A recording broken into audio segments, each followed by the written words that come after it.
Welcome friends, প্রত্যেকে স্বাগত আমাদের ইউটিউব চ্যানেলে। যে সমস্ত ভিউজরা প্রথমবার এই চ্যানেলটি দেখছেন তারা অবশ্যই এই চ্যানেলটিকে সাবস্ক্রাইব করে নেবেন এবং চ্যানেলের পাশে থাকা বেল আইকনটি প্রেস করবেন যাতে সব খবর সবার আগে আপনার কাছে পৌঁছে যায়।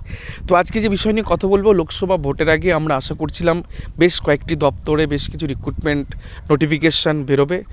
পশ্চিমবঙ্গে যে সমস্ত প্রার্থীরা রয়েছেন, যারা যে সমস্ত অ্যাসপিরেন্টরা রয়েছেন, তারা এই সমস্ত খবরের আশাই থাকেন। আজকে তাদের পক্ষে একটি খুব ভালো একটি খবর আমি দিতে চলেছি। এই গোটা ভিডিওতে পুরো বিষয়টা রাখবো। অফিসিয়ালি কিন্তু নোটিফিকেশান পাবলিশড, যদিও এখনও যে সমস্ত কর্মসংস্থান পত্রিকা বা আরও যেগুলো আছে সেই অর্থে এখনও প্রকাশিত হয়নি, কিন্তু ইন্টারনাল খবর এটাই যে বিজ্ঞপ্তি কিন্তু কিছুটা হলেও অংশ প্রকাশিত হয়েছে। খুব তাড়াতাড়ি এটা জেলাভিত্তিক বেরোবে। তো কী আছে, বিরাট বড় নিয়োগ কিন্তু করতে চলেছে রাজ্য সরকার। লোকসভা ভোটের আগে 30 স্তর পঞ্চায়েতে কিন্তু 6,652টা নিয়োগ কিন্তু এই মুহূর্তে হতে চলেছে। যোগ্যতা সেক্ষেত্রে মোটামুটি মাধ্যমিক পাস ছাড়াও বিভিন্ন 17 টাইপের পোস্ট, 17 ধরনের পদ কিন্তু এই বিজ্ঞপ্তির মধ্যে রাখা রয়েছে। তো সেই সাথে মাধ্যমিক যোগ্যতা মিনিমাম কোয়ালিফিকেশান, তার সাথে আরও কিছু কিছু পোস্টের ক্ষেত্রে কিছু কোয়ালিফিকেশান বাড়ানো আছে, যেমন এইচএস বা গ্র্যাজুয়েশন। এবং 23 জেলায় মোটামুটিভাবে 22টি জেলায় কিন্তু এই ভ্যাকেন্সি ডিক্লেয়ার হয়েছে। এবং সেই জেলায় কোথায় কত ভ্যাকেন্সি আছে, অর্থাৎ গ্রাম পঞ্চায়েত, পঞ্চায়েত সমিতি এবং জেলা পরিষদ কোথায় কত ভ্যাকেন্সি রয়েছে, সেটা নিয়েও কিন্তু আজকের এই ভিডিওতে আমরা পূর্ণাঙ্গ আলোচনা করব। এবং অফিসিয়াল নোটিফিকেশানটা আমরা খানিকটা অংশ দেখাবো। এবং তার স্যালারি কত রয়েছে তোমরা দেখতেই পাচ্ছ, বেসিক স্যালারি কিন্তু এখান থেকে শুরু হবে। তো যাই হোক, এখন লোকসভা ভোটের আগে 30 স্তর পঞ্চায়েতে কিন্তু 6,652টি নিয়োগের বিজ্ঞপ্তি কিন্তু অফিসিয়ালি জারি করলো government of West Bengal panchayat and rural development department. ঠিক আছে, তো সেক্ষেত্রে নোটিফিকেশানটা তোমরা দেখো 27শে ফেব্রুয়ারি 2024 তারিখে তার মেমো নাম্বার অলরেডি পড়ে গেছে। নোটিফিকেশানে খুব পরিষ্কারভাবে বলা আছে যে আমাদের যে 3টার পঞ্চায়েতি রাজ সিস্টেম আছে, সেই সিস্টেমের মধ্যে গ্রাম পঞ্চায়েত, পঞ্চায়েত সমিতি এবং জেলা পরিষদ, এবং তার সাথে যে শিলিগুড়ি মহকুমা পরিষদ আছে এবং বিভিন্ন জিপিতে কিছু অ্যাসিস্ট্যান্ট ইঞ্জিনিয়ার, এই সম্পর্কিত টোটাল প্রসিডিওরে কিন্তু 6,652টা পোস্টে কিন্তু অ্যাপ্রুভাল দিয়েছে আমাদের finance department, government of West Bengal. অর্থাৎ এই পোস্টগুলো অ্যাপ্রুভাল পেয়ে গেছে ফিনান্স ডিপার্টমেন্ট থেকে, এবং খুব দ্রুত কিন্তু এই নিয়োগ কিন্তু সম্পন্ন করবে। কারণ পঞ্চায়েতে আমরা দীর্ঘদিন ধরে ভাবছিলাম যে পঞ্চায়েতে খুব দ্রুত নিয়োগ করবে, তো সেই অফিসিয়াল নোটিফিকেশান কিন্তু রাজ্য সরকারের তরফ থেকে এবং গ্রাম পঞ্চায়েত দপ্তর বা রুরাল ডেভেলপমেন্ট ডিপার্টমেন্ট থেকে কিন্তু আমাদের অফিসিয়ালি বেরিয়ে গেছে। খুব তাড়াতাড়ি এটা বিভিন্ন যে সমস্ত নিউজ খবর হয়, যেগুলো কর্মসংস্থান সহ কর্মসংস্কৃতি যে সমস্ত পত্রিকা, সেগুলোতে কিন্তু আপডেটগুলো আপনারা পেয়ে যাবেন। এই সাথেই এই নোটিফিকেশানের সাথেই জুড়ে দিয়েছে যে কোন ডিস্ট্রিক্টে কতগুলো পোস্ট আছে এবং সেই সাথে গ্রাম পঞ্চায়েত, পঞ্চায়েত সমিতি এবং জেলা পরিষদে কত ভ্যাকেন্সি আছে। তো সেটাকে বোঝার সুবিধার্থে একটু আমরা আমাদের মতনভাবে তৈরি করে নিয়েছি। তো টোটাল যে 17টা পোস্ট ডিটেলস ফর দ্য গ্রাম পঞ্চায়েত, পঞ্চায়েত সমিতি এবং জেলা পরিষদের যে কী টাইপের পোস্টে আপনার নিয়োগটা হবে এই মাধ্যমিক যোগ্যতায় বা এইচএস যোগ্যতায় বা এক্ষেত্রে গ্র্যাজুয়েশনের যোগ্যতায়, সেগুলো আমরা একটু দেখে নিই। এবং এদের প্রত্যেকটা স্যালারি কিন্তু এখন 6 পে কমিশন হিসেবে কিন্তু যথেষ্ট ভালো। এবং এগুলো আমি বেসিকটা আমি দেখিয়েছি, বেসটা হচ্ছে 26,120 সামথিং আছে, কিন্তু এটা কিন্তু যেমন নির্মাণ সহায়কের ক্ষেত্রে কিন্তু প্রচণ্ড হাই, 40-45-46 হাজার টাকার স্যালারি আছে।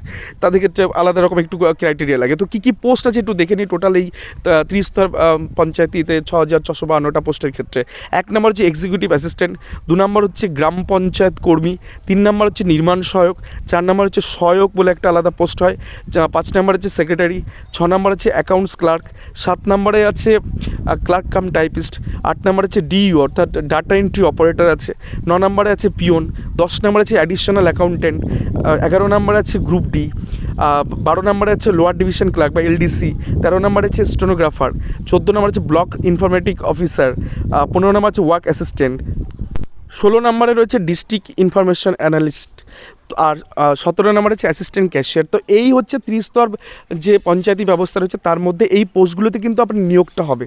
এবং আমরা এরপরে যেটা চলে আসবো সেটা হচ্ছে খুব গুরুত্বপূর্ণ, যে ভ্যাকেন্সি ডিটেলস, যেটা কিনা এই নোটিফিকেশনের সাথে জুড়ে দেওয়া ছিল। আমরা আমাদের বোঝার সুবিধার্থে কিন্তু আমরা একটু নিজেদের মতন করে তৈরি করেছি ব্যাপারটা। তো আলিপুরদুয়ার ডিস্ট্রিক্টের ক্ষেত্রে দেখতে গেলে গ্রাম পঞ্চায়েতে 96টা, পঞ্চায়েত সমিতিতে আছে ব্লকে আছে 17টা এবং জেলা পরিষদে 8টা, টোটাল হচ্ছে 121টা। বাঁকুড়ার ক্ষেত্রে গ্রাম পঞ্চায়েতে 541, 41টা, পঞ্চায়েত সমিতি বা ব্লকে আছে 36টা এবং জেলা পরিষদে আছে 30টা, টোটাল 607টা। বীরভূমের ক্ষেত্রে 129, 1 এবং 13 টোটাল হচ্ছে 143টা। কোচবিহারের ক্ষেত্রে 151, 14, 29, 194টা। দক্ষিণ দিনাজপুরের ক্ষেত্রে 151, 22, 9 এবং 182টা। দার্জিলিংয়ের ক্ষেত্রে আছে 333টা আছে গ্রাম পঞ্চায়েত লেভেলে, পঞ্চায়েত সমিতিতে আছে 35টা এবং জেলা পরিষদে কোনো শূন্য পদ কিন্তু নেই। তো দার্জিলিং ক্ষেত্রে টোটাল পোস্ট হচ্ছে 366। হুগলির ক্ষেত্রে যদি আমরা দেখি তো সেক্ষেত্রে গ্রাম পঞ্চায়েতে 539টা, পঞ্চায়েত সমিতি বা ব্লকে হচ্ছে 32টা এবং জেলা পরিষদে 30টা, টোটাল হচ্ছে 601টা ভ্যাকেন্সি এখানে রয়েছে। হাওড়ার ক্ষেত্রে টোটাল দেখতে গেলে 437, জলপাইগুড়ির ক্ষেত্রে 146 এবং ঝাড়গ্রামের ক্ষেত্রে 222টা ভ্যাকেন্সি। তো মোটামুটিভাবে তারপরেও যদি আমরা দেখি তো কালিম্পংয়ের ক্ষেত্রে কিন্তু 169টা টোটাল পোস্ট রয়েছে, মালদার ক্ষেত্রে রয়েছে 136টা পোস্ট, সব মিলিয়ে গ্রাম পঞ্চায়েত, পঞ্চায়েত সমিতি, জেলা পরিষদ মিলিয়ে। মুর্শিদাবাদের ক্ষেত্রে রয়েছে 173টি পোস্ট, নদিয়ার ক্ষেত্রে রয়েছে 141টি পোস্ট। নর্থ 24 পরগনা গুরুত্বপূর্ণ কারণ এখানে ভ্যাকেন্সি যথেষ্ট হাই রয়েছে, 486টা রয়েছে গ্রাম পঞ্চায়েতে, পঞ্চায়েত সমিতিতে আছে 45টা, জেলা পরিষদে আছে 35টা, টোটাল হচ্ছে 566টা ভ্যাকেন্সি রয়েছে। পশ্চিম বর্ধমানে টোটাল ভ্যাকেন্সি 117টা, পশ্চিম মেদিনীপুর এখানেও যথেষ্ট ভ্যাকেন্সি ভালো আছে, 560টা আছে। পূর্ব বর্ধমান এখানে ভ্যাকেন্সি 299টা, পূর্ব মেদিনীপুর রয়েছে সেখানে 321টা, পুরুলিয়াতে রয়েছে 398টা মতন, সাউথ 24 পরগনা হচ্ছে 516টা এবং উত্তর দিনাজপুর হচ্ছে 96টা ভ্যাকেন্সি।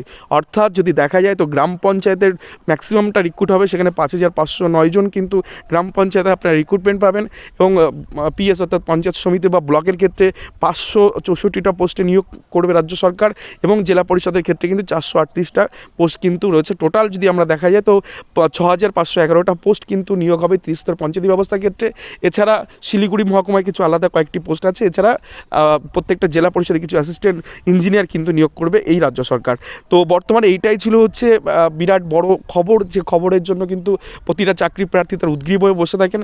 তো বিরাট বড় নিয়োগ কিন্তু লোকসভা ভোটের আগে কিন্তু অলরেডি প্রকাশিত হয়ে গেছে, খুব দ্রুত আপনারা এগুলো পেয়ে যাবেন। মাধ্যমিক যোগ্যতা থেকে শুরু করে এইচএস এবং গ্র্যাজুয়েশন যোগ্যতা কিন্তু বিভিন্ন 17টা ক্যাটাগরি পোস্ট আপনাদের দেখালাম এবং 23 সালে কোথায় কত সে সম্পর্কে কিন্তু আমরা আলোচনা করলাম। তো মোদ্দা কথা এই রিক্রুটমেন্টটা খুব ভালো একটি রিক্রুটমেন্ট হতে চলেছে এবং প্রত্যেকটা পঞ্চায়েত ভিত্তিক কিন্তু এই নিয়োগ হওয়ার সম্ভাবনা রয়েছে বা সেন্ট্রালাইজ হয়তো এই নিয়োগটা হতে পারে। তো এখন দেখা যাক কোনভাবে কাদেরকে দিয়ে নিয়োগটা করায়। ম্যাক্সিমাম ক্ষেত্রে পঞ্চায়েত থেকেই এই নিয়োগগুলো হয়, পঞ্চায়েত ডিপার্টমেন্ট থেকে। এখন সেই সম্পর্কিত ডিটেলস যখন আমাদের সামনে আসবে আমরা পার্টে পার্টে কিন্তু এই সম্পর্কিত বিষয়গুলো সম্পর্কে আপনাদের ধারণাগুলো আমরা দিতে থাকবো। তো thank you for watching this video. আর ভিডিওটিকে অবশ্যই আপনারা লাইক, কমেন্ট, শেয়ার করে চ্যানেলটির সঙ্গে থাকবেন এবং চ্যানেলটিকে অবশ্যই আপনারা সাবস্ক্রাইব করবেন, কারণ এই ধরনের খবর কিন্তু একমাত্র আমরাই সবার আগে কিন্তু এই চ্যানেলে দিয়ে থাকি। ধন্যবাদ সকলকে।